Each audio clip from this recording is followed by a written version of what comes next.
We are live now. Welcome to middle education. तो कैसे हैं आप सब। ये टॉपर सीरीज का वीडियो नहीं होगा।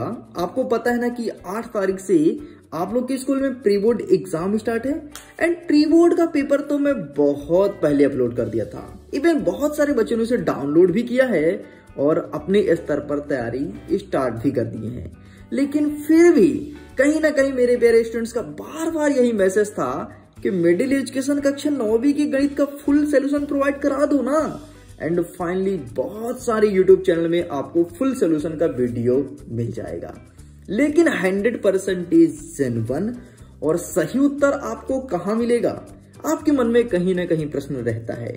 एंड मिडिल एजुकेशन का वीडियो आ चुका है, तबाही ना मचाए ऐसा हो ही नहीं सकता। तो फटाफट आप एक एक प्रश्न के उत्तर को अच्छे से देख लेना, कंठस्थ याद कर लेना और तुम्हारे पेपर में जो बोला है उससे चुपचाप लिख कर चले आ जाना। एक एक नंबर मिलेगा आपको, 75 में से 75 नंबर लेकर के आने वाले हो। चाहे आप हिंदी मीडियम के विद्यार्थी हो या फिर इंग्लिश मीडियम को, इससे वीडियो से कवर होगा, हम फायर करेंगे। देखो 75 नंबर का आपका पेपर रहेगा, समय मिलेगा आपको 3 घंटे। कक्षा 9वीं की एक गणित का प्रश्न पत्र होना है। निर्देश में देखिए वेरियस प्रकार के इंस्ट्रक्शन मौजूद हैं और मिडिल एजुकेशन हमेशा बोलता है एग्जाम के पहले जैसे ही पेपर मिले सबसे पहले आप इंस्ट्रक्शन को बहुत अच्छे से पढ़िएगा। एंड यहां से स्टार्ट करते हैं अपने क्वेश्चंस को। हमारा प्रश्न क्रमांक 1 कह रहा है सही विकल्प चुनकर लिखो। पहला नंबर कहता है एक परिमेय तथा एक अपरिमेय संख्या का योगफल या अंतर सदैव क्या होगा।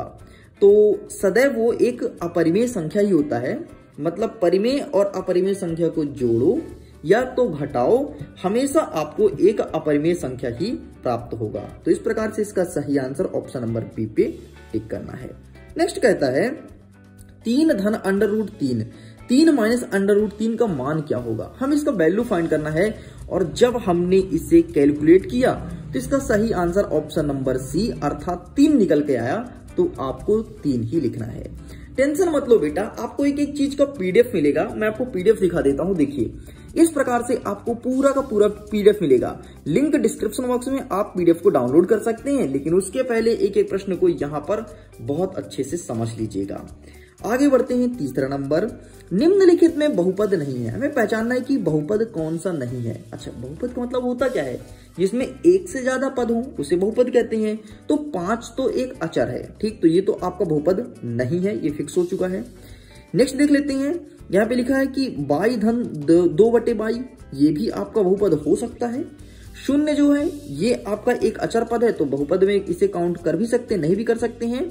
नेक्स्ट कहता है √2x धन 3, इसका सही आंसर आपका ऑप्शन नंबर डी होगा। पूछो क्यों, क्योंकि देखो ये अचर पद भी बहुपद का ही एक पार्ट है, लेकिन √2 लगा है, मतलब x के साथ जो √2 है, √2 लगने के कारण यह बहुपद नहीं होगा, अर्थात ऑप्शन नंबर डी में आपको टिक करना है। आगे बढ़ते हैं। चौथा नंबर कहता है बहुपद x² धन 3x के पावर में 4 धन x माइनस 4x के पावर में क्यूब धन 7 की घात है। अब हमें घात पहचानना है। बेटा एक बात बताओ, इसमें घात में सबसे ज्यादा बड़ी संख्या कौन सी है, ये है ना 4, तो इसका सही घात आंसर 4 हो जाएगा, अर्थात ऑप्शन नंबर बी। ठीक, तो घात जब भी पहचानने को बोले तो आप बहुपद देखो, जो सबसे बड़ी घात हो वही उसका सही उत्तर होता है। 5वां नंबर कहता है √5 का दशमलव प्रसार है। दशमलव प्रसार क्या होगा, शांत अनावर्ती, अशांत आवर्ती, अशांत व आवर्ती और अशांत व अनावर्ती। तो इसका सही आंसर लगाना है आपको अशांत व आवर्ती, ठीक, सॉरी अशांत व अनावर्ती, अर्थात option number D 100% accurate answer हो जाएगा। आगे बढ़ते। नेक्स्ट कहता है एक समीकरण दिया है, समीकरण का मान है y = 3x धन 5 का क्या का। तो इसका सही आंसर लिखना है अपरिमित रूप से अनेक हल हो गए। इसको हम अनेक प्रकार से हल कर सकते हैं, कोई भी x या y का वैल्यू फाइंड करके। सपोज कीजिए यदि आप x का वैल्यू लेते हैं तो कुछ दूसरा मान आएगा y का, यदि x के स्थान पर आप 2 लेते हैं तो दूसरा आएगा, 3 लेते हैं दूसरा आएगा, मतलब इसके अनेक प्रकार के हल हो सकते हैं। इस प्रकार से ऑप्शन नंबर सी पे आपको टिक करना है। आगे बढ़ते। नेक्स्ट कहता है इंग्लिश में ही क्वेश्चंस अवेलेबल है, choose the correct option and right answers. आप देख सकते हैं अगर आप इंग्लिश मीडियम के विद्यार्थी हैं तो। नंबर 2 कह रहा है रिक्त स्थान की पूर्ति कीजिए। चलिए फटाफट रिक्त स्थान को भी कवर कर लेते हैं। पहला नंबर कहता है डैश डैश डैश सतत वर्ग अंतराल के लिए प्रयुक्त दंड आलेख होता है। तो यहाँ पर आपको लिखना है आयत। आयत जो होता है वो सतत वर्ग अंतराल के लिए प्रयुक्त दंड आलेख होता है।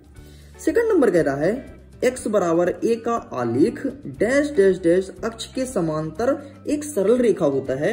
तो सिंपल सा यहाँ पर आपको y अक्ष लिख देना है। तीसरा नंबर कहता है वे रेखाएं जो एक ही रेखा के समांतर होती है परस्पर डैश डैश डैश होती है। तो परस्पर समांतर होती है। जो रेखाएं एक ही रेखा के समांतर होती है वो परस्पर समांतर होती है, मतलब वो भी बराबर होती है। आगे देखते हैं चौथा नंबर। एक समद्विबाहु त्रिभुज की भुजाएं, एक समद्विबाहु त्रिभुज की बराबर भुजाओं का सम्मुख कोण हमेशा बराबर होता है। तो यहाँ पर आपको बराबर लिखना है, इसमें समांतर, इसमें लिखना है बराबर। आगे बढ़ते हैं। वह चतुर्भुज जिसकी सभी भुजाएं समान हो और प्रत्येक कोण 90 डिग्री का हो तो वो क्या कहलाता है? तो उसे वर्ग कहते हैं। तो यहाँ पर आपको वर्ग लिख देना है। नेक्स्ट कहता है कोण 60 डिग्री के पूरक कोण का संपूरक कोण क्या होगा? तो सिंपल सा 180 में से 60 घटा दो, आएगा 120। तो यहाँ पर आपको 120 लिख देना है। ओके, चलिए आगे बढ़ते हैं। नेक्स्ट क्वेश्चन क्या कहता है? प्रश्न क्रमांक 3 जो कि सत्य और असत्य पूछा है, लेकिन उसके पहले हम देख लेते हैं कि ऊपर का सही उत्तर क्या हो जाएगा। तो ये रहा बेटा आपके सामने 100% रियल और एक्यूरेट आंसर। ये प्रश्न क्रमांक 1 का उत्तर। आगे बढ़ते हैं। तो ये रहा आपके सामने प्रश्न क्रमांक 2 का उत्तर। पहला वाला छूटा है तो यहाँ पर आपको आयत चित्र लिखना है बस, बाकी दूसरा, तीसरा, चौथा, पांचवा, छठवां पूरा लिखा गया है। चलिए साइड करते हैं, फिर आगे क्वेश्चन को कवर करते हैं।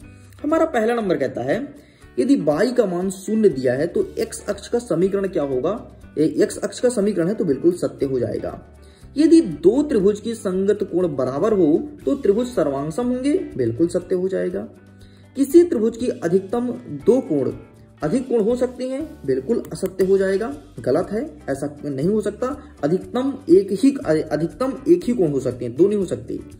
नेक्स्ट कहता है केंद्र को वृत्त पर किसी बिंदु से मिलाने वाली रेखाखंड वृत्त की परिधि कहलाती है। तो ये आपका असत्य हो जाएगा।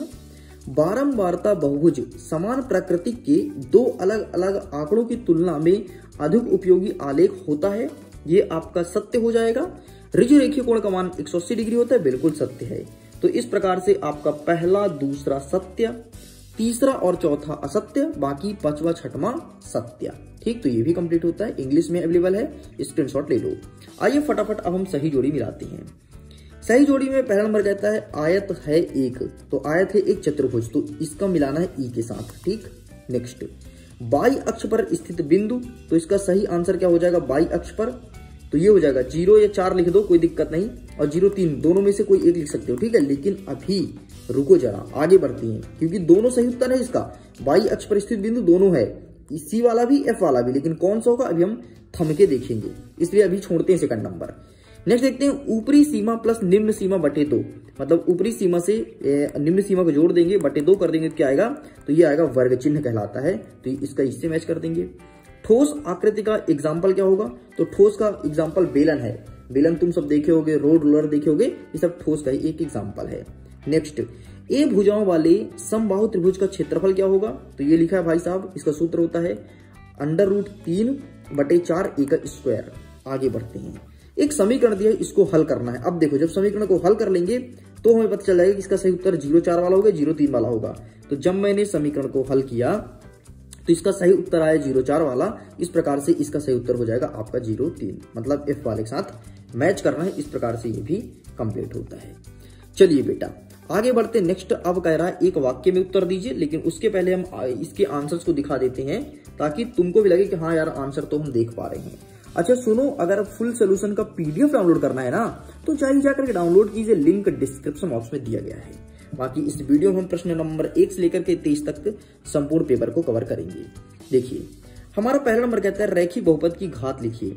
तो रैखिक बहुपद की घात कितनी भी हो सकती है, कितनी भी, तो अपरिभाषित नहीं है, तो यहाँ पे लिखोगे अपरिभाषित नहीं। नेक्स्ट कहते हैं यदि x का मान आपको 3y दिया है, ax धन by धन c बराबर 0 है, इसके रूप में लिखना है, तो इसका सिंपल सा आंसर हो जाएगा x - 3y धन 0 और C बराबर 0 लिखित दिखा देता हूं। ये इस प्रकार से आपको लिखना है, देख लीजिए, इस प्रकार से आपको लिख के कंप्लीट करना है। नेक्स्ट कहता है बिंदु 4 - 3 किस चतुर्थांश में स्थित होगा। तो 4 - 3 ये चतुर्थांश का एक पार्ट है, तो यहाँ पर चतुर्थांश लिखना है। नेक्स्ट कहता है बिंदु -5 2 की x अक्ष की दूरी क्या होगी। तो x अक्ष की दूरी 2 हो जाएगी, तो 2 आपको लिख देना है। नेक्स्ट कहता है पूर्ण कोण का मान क्या होता है। तो 360 डिग्री होता है। ठीक, पूर्ण कोण मतलब एक पूरा गोला का 360 डिग्री वैल्यू होता है, 360 आपको लिखना है। 3 असंरेख बिंदु से होकर अधिकतम कितने वृत्त खींचे जा सकते हैं। तो केवल एक ही वृत्त खींचा जा सकता है। इस प्रकार से भी कंप्लीट होता है एंड ये रहा इसका पूरा का पूरा आंसर। ओके, चलिए अब फटाफट हम फायर करते हैं प्रश्न क्रमांक 6 से लेकर के 23 तक। जल्दी जल्दी स्क्रीनशॉट लेना ले सकते हो तो, वरना पीडीएफ को डाउनलोड करना लिंक डिस्क्रिप्शन बॉक्स में दिया गया है।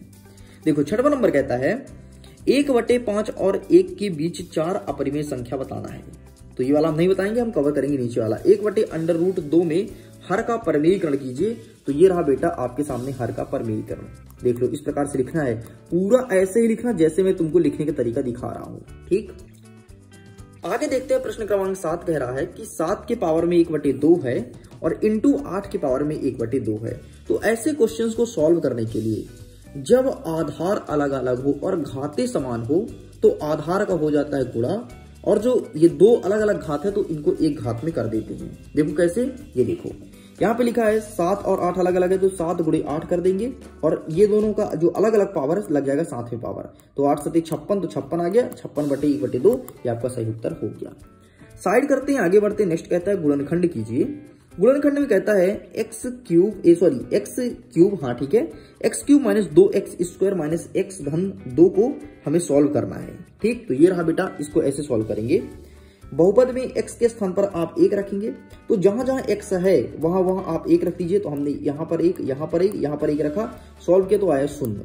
मतलब हमें x - 1, px का एक गुणनखंड होगा, मतलब हमें 0 ही निकालना था। ठीक, तो इस प्रकार से ये सही उत्तर हो गया। चलिए इसके बाद आगे क्या करेंगे ये भी दिखा देते हैं। तो देखो उतना तो कर लिया हमने, ठीक है। फिर आगे इस प्रकार से आप तोड़ देंगे, इस प्रकार से ब्रेक देंगे, देखिए ठीक, इस प्रकार से ब्रेक देके ऐसे सॉल्व करना है, आप इसे देख सकते हैं। चलिए साइड करते हैं। नेक्स्ट कहता है हमारा प्रश्न क्रमांक 9। 9वां नंबर कहता है कि 1 5 4 - 3 -5 4 और -3 और -2 को कार्तिकीय तल पर लिखिए। ये पार्ट 3 का प्रश्न है, तो ये रहा इसका उत्तर, आप इसका स्क्रीनशॉट ले लो। ठीक, इस प्रकार से आपको एक दंड आलेख बनाना है। यहाँ पे लिखना है 1 5, यहाँ पे लिखना है -5 और 4, यहाँ पे लिखना है -3 और -2। एक और कोई वैल्यू दिया था ना, 1 दिया था आपका, 1 5 हो गया, -4 वाला हो गया, 4 और -3। तो ये बेटा ये रहा नीचे, देखो 4 और -3 ये नीचे लिख देना है। ठीक, इस प्रकार से कंप्लीट होता है। बाकी पीडीएफ देख लेना, क्लियर दिख जाएगा। चलिए आगे देखते हैं। नेक्स्ट 10वां नंबर कहता है कि कुछ हमें वैल्यू दिया है, जैसे -2 4, 3 -1, -1 और 0, 1 और 2, ये किन चतुर्थांश में स्थित है। चतुर्थांश का सिंपल सा नाम पूछा है। तो देखिए जो -2 और 4 है ये द्वितीय चतुर्थांश में है, 3 और -1 है ये चतुर्थ चतुर्थांश में है, जो ये है -1 और 0 ये आपके -1 और 0 ये द्वितीय चतुर्थांश में आएगा। नेक्स्ट देख लेते हैं द्वितीय चतुर्थांश, या फिर x अक्ष लिख सकते हो, वैसे ज्यादा अच्छा होगा कि x अक्ष लिखिए। ठीक, नेक्स्ट आता है 1 और 2 ये आपके प्रथम चतुर्थांश में आएगा। तो ये रहा बेटा इसका आंसर, देखो पहले का द्वितीय, फिर चतुर्थ, फिर x अक्ष, फिर प्रथम चतुर्थांश। इस प्रकार से भी कंप्लीट होता है। आगे बढ़ते हैं। 11वां नंबर कहता है 11वें नंबर में एक बिंदु दिया है, इसका कुछ वैल्यू दिया है और बोला है कि 2 रेखाओं का समीकरण लिखिए। इसके अथवा में कहता है एक हमें समीकरण दिया है 3x - 4y = 11, इसके 2 हल होंगे, हल हमें ज्ञात करना है। मतलब सिंपल सा, एक बार x का मान आपको 0 लेना है और हल करना है, दूसरी बार y का मान 0 लेना है और हल करना है, और जो उत्तर आए वो लिखना है। देखो कैसे, ये देखो सबसे पहले जो समीकरण दिया था वो लिख लिया, x का मान हमने 0 लिया, जहां जहां x है वहां वहां हमने वैल्यू रखा, तो y का मान हमें 11/-1 आ गया। आगे बढ़ते नेक्स्ट, अब हम y का मान 0 लेंगे, जहां जहां y है वहां वैल्यू पुट कर देंगे, तो हमें x का मान निकला कि 11/3, मतलब x का मान निकला 11/3, y का मान निकला -11/4, और ये हमारा सही उत्तर हो जाएगा। इतना तो हमें करना था। आगे देखते नेक्स्ट हमारा 12वां नंबर कह रहा है कि यदि बिंदु 3 4 समीकरण एक दिया हुआ है द्वारा निरूपित रेखा पर स्थित है तो एक मान हमें ज्ञात करना है। ठीक है, अथवा में कहता है कि हमें k का मान ज्ञात करना है। यदि x का मान 3 है और y का मान -2 है तो इस समीकरण को हल करना है। तो ज्यादा सरल आपको कहलाएगा नीचे वाला, क्योंकि हमें x का मान भी दिया है, y का मान भी दिया है, तो सिंपल से x के स्थान पर x का मान, y के स्थान पर y का मान रखिए, आपको k का मान निकल आएगा। आइए हम दिखाते हैं हम कैसे किए हैं। ये देखो हमने लिखा दिया है x बराबर 3 और y बराबर -2, एक समीकरण है। ये समीकरण को इक्वेशन नंबर फर्स्ट देंगे। आगे लिखेंगे k के मान के लिए समीकरण 1 में x बराबर 3 और y बराबर -2 रखने पर हमने वैल्यू पुट किया, देखो रखा, हमें k का मान निकला 7/2 और ये हमारा सही उत्तर हो गया। ऐसे लिखना, पूरा ऐसे लिखना अगर अच्छे नंबर चाहते हो तो, और डेफिनेटली अच्छे नंबर आएंगे यार। आगे बढ़ते, नेक्स्ट हमारा 13 नंबर कह रहा है यदि दो बिंदु a और बीच एक बिंदु स्थित है, ठीक है, बिंदु का नाम है C, यदि AC बराबर BC है तो सिद्ध कीजिए कि AC बराबर 1/2 AB है। इस आकृति को स्पष्ट कीजिए। जब मैं आपको मोस्ट IMP क्वेश्चंस बता रहा था अर्धवार्षिक परीक्षा के लिए, इस प्रश्न को डिस्कस किया था। इतना ही नहीं, आपके पिछले साल की वार्षिक परीक्षा में भी प्रश्न पूछा गया है। इतना ही नहीं, आपके इसी बार त्रैमासिक पेपर में भी प्रश्न आया था, आप मिला सकते हैं।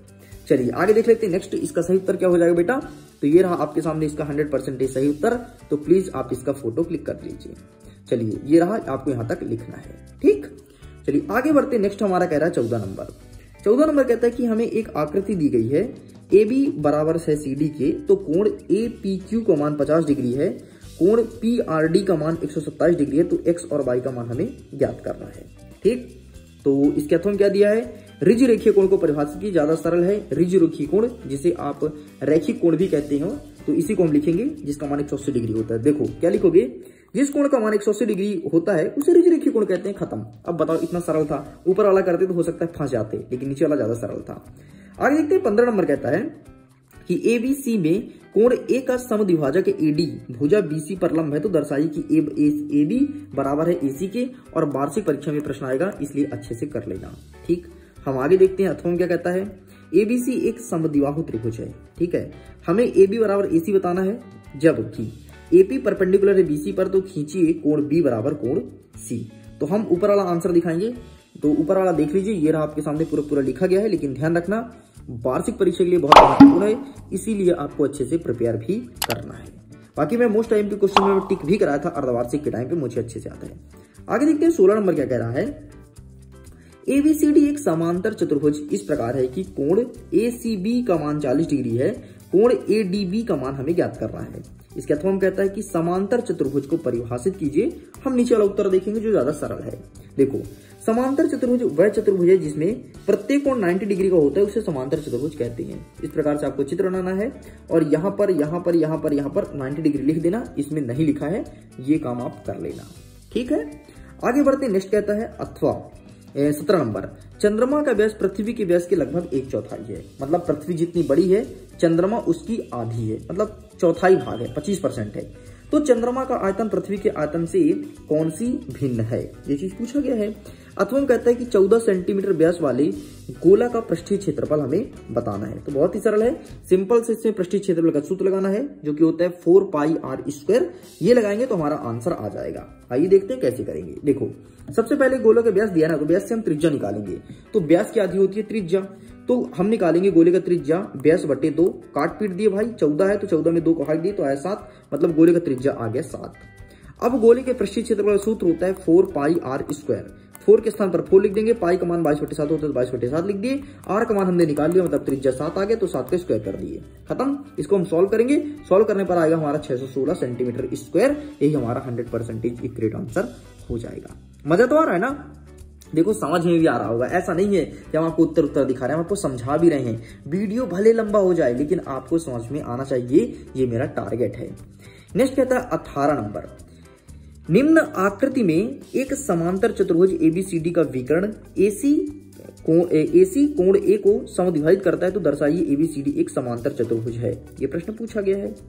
नेक्स्ट इसके अथवा कहता है कि हमें सिद्ध करना है कि किसी त्रिभुज की एक भुजा के मध्य बिंदु से दूसरी भुजा के समांतर खींची गई तीसरी भुजा को समद्विभाजित करती है। तो हम आपको दिखाएंगे इसका ऊपर वाला उत्तर। सॉरी बेटा, 18 नंबर है ना, 18 नंबर का यहाँ पर आंसर अवेलेबल नहीं है। I am really so sorry. जब मैं आंसर को क्रिएट करा तो मैंने देखा नहीं। रियली सो सॉरी, यहाँ पर आंसर अवेलेबल नहीं है। I am really so sorry. Please please please मुझे माफ करना, मैं टेलीग्राम पर भेज दूंगा। आंसर मैं बना के रखा हूँ, लेकिन मेरे पीडीएफ में ऐड नहीं है जहां पर मैं आंसर आपको दिखा रहा हूँ। ठीक है, तो मुझे सच में बहुत खेद है, क्योंकि मैंने आपसे प्रॉमिस किया था कि प्रश्न क्रमांक 1 से लेकर के 23 तक का संपूर्ण उत्तर है, और मैंने यहाँ पर मेरे से गलती हो गई, एक छूट गया। I am really so sorry. मुझे बहुत रिग्रेट फील हो रहा है सच में। ठीक है, मैं कोशिश करूंगा कि यार नेक्स्ट टाइम से ना छूटे, नेक्स्ट टाइम से मैं अच्छे से पीडीएफ को चेकआउट करूंगा। I am really so sorry, please मुझे माफ करना। ठीक है, मैंने जो बोला वो कर नहीं पाया, क्योंकि एक छूट गया, और वो गलती छूटा है, ऐसा कुछ नहीं है, आंसर में बना के रखा था। आगे देखते हैं 19 नंबर कहता है कि एक पार्क में कुछ इस प्रकार से आयु के बच्चे हैं, जो कि दिया गया है 1 से लेकर के 2 तक 5, 2 से लेकर 3 तक 3, और इस प्रकार के आयु वर्ग के बच्चे दिए गए हैं। और नेक्स्ट कहता है कि आंकड़ों को निरूपित करने वाले आयत चित्र हमें बनाना है। तो आइए आयत चित्र बना के दिखाते हैं। ये रहा आपके सामने उत्तर। ठीक, आयत चित्र कुछ इस प्रकार से, पहले आप डेटा लिख लो और आयत चित्र ये रहा आपके सामने। ठीक, इस प्रकार से आयत चित्र आपको क्रिएट करना है। ठीक, तो स्क्रीनशॉट ले लो, बढ़िया आप बकायदे बनाना है। यहाँ पर अंक नहीं दिख रहा, 1 2 3 4 लिखा है, और यहाँ पर आपका 1 से लेकर के यहाँ पर भी अंक लिखा है। ठीक, तो इस प्रकार से बढ़िया आयत चित्र आप बना लेना। चलिए आगे बढ़ते, नेक्स्ट क्या कहता है। नेक्स्ट हमारा 20वां नंबर। 20वां नंबर कह रहा है कि यहां से स्टार्ट होता है। एक शंकु के आधार का व्यास है 24 सेंटीमीटर और तिर्यक ऊंचाई है 21 सेंटीमीटर, तो इसका पृष्ठीय क्षेत्रफल ज्ञात करना है। सिंपल सा पृष्ठीय क्षेत्र का फॉर्मूला लगाना है, pi r l plus pi r square plus pi r और ब्रैकेट के अंदर एल प्लस आर, ये होता है फॉर्मूला। आइए हम लगा के दिखाते हैं। ये रहा आपके सामने। आर का वैल्यू हम फाइंड करेंगे। सबसे पहले हमें क्या दिया बेटा, व्यास दिया है, तो व्यास की आधी क्या होती है, त्रिज्या। तो व्यास में हमने 2 से भाग दिया, आया त्रिज्या, 12 आ गया हमारा त्रिज्या। सूत्र क्या होता है, ये सूत्र लिखा है, पाई आर एल धन पाई आर स्क्वायर धन पाई आर और ब्रैकेट के अंदर एल धन आर। ठीक, इस प्रकार से वैल्यू फाइंड करनी है। ये रहा आपका सही आंसर 1244.57 मीटर स्क्वायर। ये आपका सही उत्तर हो गया। चलिए आगे बढ़ते हैं। नेक्स्ट क्वेश्चन हमारा क्या कह रहा है, प्रश्न क्रमांक 21 नंबर कहता है कि किसी फ्लाईओवर की त्रिभुजाकार दीवार को विज्ञापन के लिए किया जाता है। ठीक, दीवार की भुजाओं की लंबाई आपका 122 है और 22 है और 120 मीटर है। इस विज्ञापन के लिए प्रतिवर्ष 5000 प्रति मीटर स्क्वायर की प्राप्ति होती है। एक कंपनी ने दीवार को विज्ञापन के लिए 3 महीने के लिए किराए पर लिया, तो उसका कुल कितना किराया देना होगा। मतलब ये क्षेत्रफल दिया, कितना एरिया है, तो कंपनी कितना किराया देगा 3 माह में। ठीक है, तो ये रहा बेटा इसका आंसर। इस प्रकार से आपको लिखना है। सबसे पहले त्रिभुज का परिमाप जोड़ दो, जोड़ने पर आएगा 264। इसमें से एस का वैल्यू फाइंड कर लो, 132 आ गया। फिर उनके सूत्र से सिंपल से इसे सॉल्व कर दो। ठीक है, इस प्रकार सॉल्व करोगे तो प्रति वर्ष के लिए वो 5,000 रुपए देता है। ठीक है, तो कितने मीटर स्क्वायर है, 12, तो 12 सिंपल सा भाग दे दो। ठीक, बाकी इस प्रकार से आपको सॉल्व करना है। तो ये आ गया इसका सही उत्तर। देखो कंपनी कितना पैसा देना पड़ेगा, 1 दहाई सैकड़ा 1000 10 लाख 10 लाख। ठीक, 16,50,000 रुपए कंपनी पे करेगी। ये रहा पूरा आंसर। चलिए आगे बढ़ते हैं। नेक्स्ट हमारा कह रहा है 22वां नंबर। 22वां नंबर कह रहा है कि सिद्ध कीजिए वृत्त की तुल्य जीवाएं केंद्र पर तुल्य कोण अंतरित करती है। तो भाई साहब ये रहा इसका आंसर। तो प्लीज टेक अ स्क्रीनशॉट, इसका भी स्क्रीनशॉट ले लीजिए। ठीक, 100% रियल और जेन्युइन आंसर है। आप यही लिख करके आइएगा अगर चाहते हैं एग्जाम में अच्छे नंबर आए तो। और अगर आप मिडिल एजुकेशन द्वारा प्रोवाइड कराए हुए आंसर को लिख के आते हैं तो डेफिनेटली आपका प्री बोर्ड में भी अच्छा नंबर आएगा। चलिए अंतिम बढ़ते हैं प्रश्न क्रमांक 23 की तरफ, जो कि अंतिम नंबर का प्रश्न है। प्रश्न नंबर कह रहा है कि उचित सर्व समीकरण का प्रयोग करके हमें हल करना है। क्या हल करना है, 999 के पावर में क्यूब का वैल्यू हमें बताना है। तो भैया ये रहा आपके सामने अंतिम उत्तर। इसका कैसे सॉल्व करेंगे, देखो 1000 में से 1 घटा देंगे तो आ जाएगा 999। तो इस प्रकार से लिख लेंगे। ठीक है, 1000 माइनस 1 कर देंगे और इसका फॉर्मूला लगा देंगे क्यूब बना के। तो इस प्रकार से तोड़ेंगे। सर्व समीकरण का हमने प्रयोग किया है, तो सिंपल सा 1 लाख में से घटा देंगे तो ये आपका सही उत्तर, और ये रहा आपका इस प्रकार से सही आंसर आ जाएगा। इस प्रकार से पूरा का पूरा वीडियो कंप्लीट कर दिया हूं। उम्मीद करता हूं गणित का वीडियो पसंद आया होगा। एक एक प्रश्न का उत्तर मिल गया है, एक प्रश्न का उत्तर छूट गया है, तो उसके लिए सच में मुझे बहुत खेद है। मैं प्रेजेंट नहीं कर पाया, लेकिन टेंशन मत लो, मैं टेलीग्राम पर अभी भेज दूंगा। पीडीएफ को डाउनलोड करना है तो लिंक डिस्क्रिप्शन बॉक्स में है। अब किस सब्जेक्ट का सोल्यूशन आपको चाहिए कमेंट सेक्शन में आप लिख सकते हैं, और वीडियो पसंद आए तो अपना हार्ट मुझे जरूर भेजिएगा। मैं आपके हार्ट का स्वागत करूंगा, और अगर आपका हार्ट मुझे पसंद आएगा तो उस हार्ट का रिप्लाई मैं हार्ट के साथ ही करूंगा। मैं करता हूँ वीडियो के एग्जाम के लिए ऑल बेस्ट। Bye bye.